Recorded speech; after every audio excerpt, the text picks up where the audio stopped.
Hey everyone, and welcome back to my channel. Today I have a brand new Ultimate Ferret Care Guide for 2021. I do have one for 2019 and 2020 as well, so figured it only made sense to make a brand new one for the new year. Now, if you go back and watch those other ones, especially the 2019 one, there are a lot of things that are different, which is kind of just what happens with pretty much anything. We evolve our care, we learn new things, and I'm really excited to share with you what I've learned since then. It's not going to be too different from the 2021. I haven't really changed much on, my experiences, what I believe in and whatnot. For this video, I want to do it a little bit differently. I'm going to try to condense everything as best that I can to make it more of like a user-friendly, quick to the point guide. I'm going to try to keep it between 10 to 15 minutes. Of course, there's going to be a lot more to know about ferrets, and I'm going to link all of those resources in the description of this video. So I'm just going to jump right on into it. If you don't know me, my name is Bryn. I'm a certified canine and feline nutritionist, and I love to share what I know here on YouTube. I also own a bunch of ferrets and have for years now. My channel has kind of been dedicated to sharing up-to-date ferret care information, natural remedies, alternative remedies, fresh feeding, holistic treatments. So this video is going to be split up into 3 different sections. Section 1 is kind of like a basic intro to ferrets. How many should you get? Where should you get ferrets? Whereas the second section will go into sort of like what a day looks like with ferrets. What do they do during the day? Where do you keep them? How do you feed them? And section 3 is just going to be kind of like an overview of general diseases that they can get, answering some basic questions that people have on ferrets. So I'm just going to get started here. Unlike my other ones, I don't have a script for this video, so it's going to just be really kind of casual. I'm going to try to give you all of the points that you need to know the most. The first being, what are ferrets like? What is it like to have them as pets? So I like to refer to them as a perfect mixture of a dog and a cat. So they are very playful, they can be cuddly, they do love human attention, most of them anyways, and they're also kind of more independent like most cats are. You don't need to let them outside to go to the bathroom, you don't necessarily need to take them for leashed walks or really give them exercise outside, though you can, but it's not necessarily a requirement to having ferrets. So as far as like their maintenance level, I would consider them kind of medium to low maintenance if you're free roaming them. If you are keeping them in a cage, you're going to need to give them a lot more exercise, whereas if you're just free roaming them or doing minimal cage time, it's going to be a lot easier to maintain. And I'll talk a little bit more about that later. Now, as far as getting ferrets, there are 4 main places that you can get ferrets. The first being at a pet store like Petco, or just even local pet stores. Now, I'm going to advise you to avoid that at all costs because it does directly support the cruel and unethical animal mills where they are produced. The majority of ferrets from the United States, Canada, and Japan do come from these just filthy, disgusting, they're basically mass produced in these places, and so you're going to want to avoid supporting something like that. So the other methods of getting ferrets would be from an ethical breeder, and I do a video on ethical breeders and how to find them on the channel. You can also get them from shelters and rescues, and then also on rehome sites like Craigslist, Pet Finder, or just from, Facebook groups, other people who have ferrets and they want to rehome them. So there's a couple different options that you have. Please do not just assume that the only thing you can do is go right to your local pet store. Now, how many ferrets should you get? I am a very firm believer in keeping ferrets in pairs or groups. You can keep ferrets solo, however, it's not something that I personally recommend just because the average person is generally just not able to give a ferret that company and attention that they deserve and that they require. There are, of course, ferrets that do not prefer to be with other ferrets. There's always going to be exceptions to every rule. The majority of ferrets will get along just fine in pairs or groups, and it's just awesome to give them another friend that is able to communicate with them the way that they understand and play with them and interact with them and just give them company. So I would say definitely plan on getting at least 2 or 3 ferrets. Does it matter if you get a boy or a girl? Most countries where ferrets are already desexed or neutered or spayed, it really honestly doesn't matter in my opinion.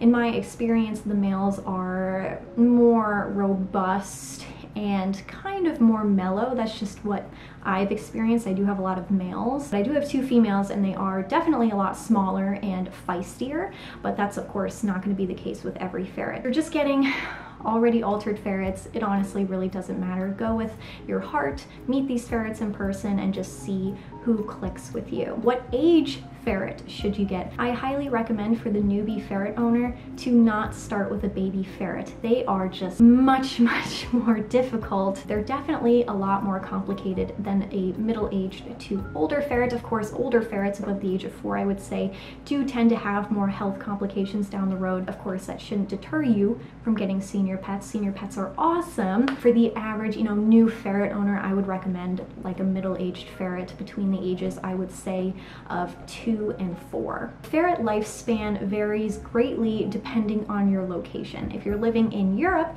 where ferrets tend to be bred a little bit better and cared for a little bit better, they tend to live longer. I have seen some ferrets over there live until 15. Of course, that's on the higher scale, but it's definitely more common over there, whereas in the United States, it's a lot different. We have a lot of ferrets passing between the ages of 4 and 8. You're considered pretty lucky if you can get a ferret to live until 8 or after around here, so it is quite sad, but that is just the harsh reality of our poor breeding practices, the way that we care for them here, and so on. Vet bills, very fun subject.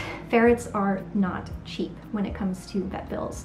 I'm currently paying off thousands of dollars to the vets that I owe from various different health situations that I have experienced with the ferrets recently. And of course, all my ferrets are young, and it just kind of comes with the territory when you're getting ferrets that originated from an animal mill and were bred very poorly. They were not bred for longevity. You really have to be prepared to pay a lot of money. Even just the normal vet visits, like the annual wellness exams, are going to be much more expensive than if you were to take your cat or your dog, unfortunately, because they are considered an exotic animal. Not all vet practices will see them, and their treatments will run on average more than a non-exotic animal. Okay, and now we move on to the next section, where you should keep ferrets. Now this is a very important one, and it's going to vary also depending on where you live. In Europe, it is much more common to keep ferrets outside. Generally something that I do not agree with doing when you're here in the States, just because our climate is so unpredictable. So I personally just also love to have my ferrets inside with me, also with the amount of predators that we have as well. As far as keeping them inside, I am a huge advocate for free-roaming ferrets, and that means either not having a cage for them or caging them for very minimal periods during the day or the night. I am not a fan of keeping ferrets in a cage for long periods of time. Unfortunately, due to the way that they are marketed, especially here in the States, it is very common to see ferrets locked in the cage for up to, 20 to 22 hours a day. Keeping them in the cage is bad for their health, creates boredom behaviors, higher risk of them chewing something and getting a blockage. There's a whole list of things. I totally understand that not everyone is able to provide full home free roam, and that's totally fine. If you are only able to keep them to 1 to 2 rooms in the house, granted that they are big spaces, that should be okay. Of course, all ferrets are different. When I kept my ferrets to a single room, they were not happy. That is one of the things that I really just want to drive home with everyone, is that ferrets are not caged animals. They cannot be caged for long periods of time, and because we need to keep our ferrets out of the cage for long periods of time, we do need to ferret proof the home. I do have a video on this, and there are tons of very helpful resources out there on ferret proofing. Do your research on ferret proofing before you allow ferrets to free roam. Some ferrets will chew on things like wires, cords. All right, so what does a day look like with ferrets? I have quite a few ferrets, as you guys know. So what a day looks like for me, and they are completely free roamed, as I mentioned. Usually they will get up very early in the morning, between like 4 and 5 a.m. just to play. Like they won't wake me up or anything like that. They'll just, stick to themselves. They'll play, they'll run around on the couch, and they'll, roughhouse and stuff for about an hour, and then they'll sleep for many hours until I feed them breakfast, which is roughly around 9 to 11 in the morning. So they'll get breakfast. They will usually eat a lot of that in one sitting, and then they'll kind of pick throughout the day. They'll play periodically throughout the day, but most of the time they are sleeping, and they will generally have another big play session in the late evening. And that's kind of how a day looks like. It's very easy. I mean, I'll clean their pee pads maybe once a day. I do have to vacuum up their meat crumbs. They don't stash too much, and it's also nice to have Gen because he can kind of clean up the stash for me, which is really nice. Exercise requirements. So all ferrets should get a good amount of exercise. Of course, they do sleep a lot during the day. Whenever I notice that they're awake, you know, I'll take one of their toys. They really like these. They're all tangled up. Cat toys, these long cat toys, they love to chase them and stash them. I do have a video all on the toys that I own for the ferrets if you want to check those out. But I just want to interact with them every day. You know, I do body checks. I check their breathing and their paws and their nose and their ears and their eyes just to make sure everything is good. As far as like exercising them goes, if they're not in a cage, they don't have pent-up energy most of the time. It evens out really nicely, whereas if you keep a ferret in a cage for long periods of time, when you let them out, they're going to be crazy balls of energy. Probably the number 2 that I want to drive home, and that is the importance of a good diet. I'm not going to go too in depth because I do have a bunch of videos on that subject. It is so important that you feed a quality diet to your ferret. This is going to lengthen their life, better their quality of life, and just make them happier and healthier animals. And when I say a quality diet, you don't have to feed a fresh food raw diet. That is something that I highly recommend everyone looks into, of course. So a quality diet that isn't raw could include brands like Ziwi Peak, Feline Naturals, those types of brands that have just really good quality dry foods. If I couldn't feed raw, I would definitely feed one of those brands. The Ziwi Peak would be the cat version. The Feline Naturals is of course the cat version of that brand. Definitely check those out if you cannot feed raw. There's also of course the option of feeding a home prepared cooked diet, which I do have an entire article on my website. That is the most complicated option, I would say, to get right, but that is another option if you don't want to feed dry foods like kibble. Treats and supplements. I like to keep treats very basic, freeze-dried meat treats that don't contain any added extras. I just talked about 2 brands that I really like in my previous video on favorite animal care products. I also have an entire blog post on ferret treats. Pretty much for every topic in this video, I have a bunch of different other blog posts and videos on. So we are now on to our last section. And I wanted to briefly talk about the most common diseases and ailments that ferrets can get. There are quite a few. The most popular, I would say, would be adrenal gland disease, insulinoma, and lymphoma. Now, all very, very scary sounding things because they can be very scary. Our ferret Howl unfortunately passed away from juvenile lymphoma a couple months ago. They can either have juvenile or just normal lymphoma. Juvenile is very, very aggressive, takes them very quickly, and when they're young, you know, the adult normal kind is something that can be kind of treated a little bit, but ultimately they will pass from it eventually. But there are some things that you can kind of prolong their life a little bit there. As far as adrenal gland disease goes, it is pretty manageable. A lot of ferrets, especially who are neutered too early, they tend to develop something called adrenal gland disease, and it is thankfully pretty manageable with treatment. They get a hormonal implant that you'll need to renew. It kind of helps manage the condition.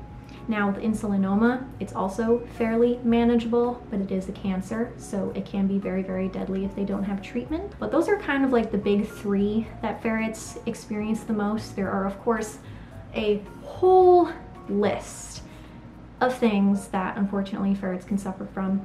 Ferrets can just pass away very randomly. Their hearts can fail on them very randomly. That's what happened with Tanji, we think. It's just things happen to them all the time that are unexplainable. Can you keep ferrets with other pets and children? This is a very big question that I get, and the answer is yes and yes, with some exceptions of course.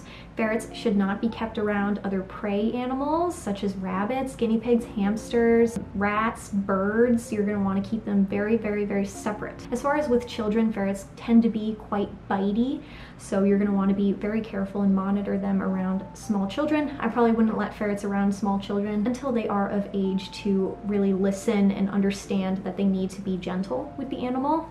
It's definitely not a animal that I would get my children. You know, there are a lot of parents out there that want to get a pet for their kids to teach them responsibility and routine.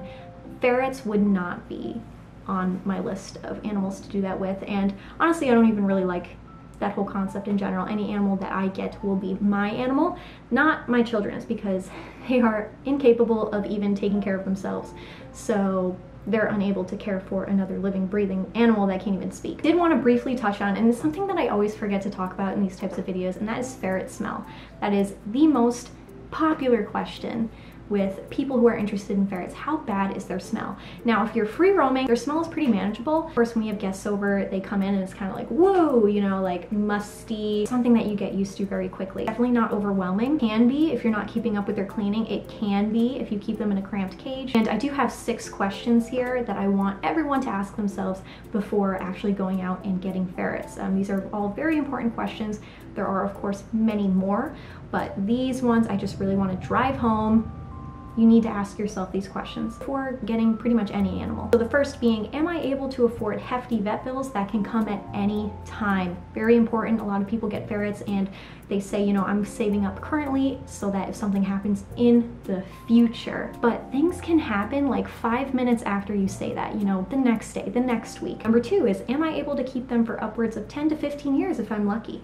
Ferrets are a commitment. Number 3, am I able to provide them with a quality diet? Number 4, am I able to provide enough out of cage time? So that is my Ultimate Ferret Care Guide of 2021. Like I said, it is definitely a more condensed version, so I definitely suggest going through the supplemental resources that I will have in the description of this video. Go watch all of my videos. I have a whole entire playlist called Ferret Education. Watch all of those videos all the way through. Thank you guys so much for watching this video. I hope you enjoyed it. Let me know down below anything that you learned, and I hope you have a great rest of your day. Bye guys.